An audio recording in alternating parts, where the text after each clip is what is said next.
Lo avevano promesso, lo hanno fatto. Cittadini e comitati, contrari alla terza corsia dell'autostrada A13 nel tratto Padova Sud-Monselice, hanno depositato un ricorso straordinario contro l'opera al Capo dello Stato Sergio Mattarella. L'atto chiama in causa i Ministeri dell'Ambiente, del Turismo, dei Trasporti, delle Finanze e dell'Interno, la Regione Veneto e la società Autostrade per l'Italia e chiede l'annullamento, previa sospensione, della valutazione di impatto ambientale dell'opera, che esproprierà 400 cittadini, tra questi ben 223 aziende agricole, nei territori di Albignasego, Maserà, Due Carrare, Pernumia e Monselice. I promotori del ricorso sono il Comitato Popolare Lasciateci Respirare, il No Terza Corsia A13 Padova Monselice, l'associazione La Vespa di Battaglia Terme, più una gran parte dei potenziali espropriati.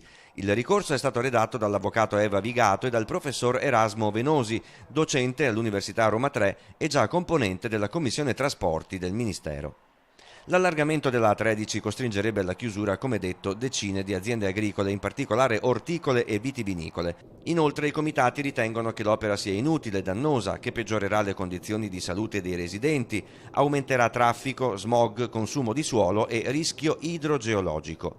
Invece l'attuale A13 andrebbe rimodernata e si dovrebbero promuovere forme alternative di trasporto di merci e persone lungo l'asse Padova-Rovigo. I comitati ricordano anche che parallela al tratto veneto della A13 esiste la A31 Valdastico Sud che collega Vicenza con Rovigo.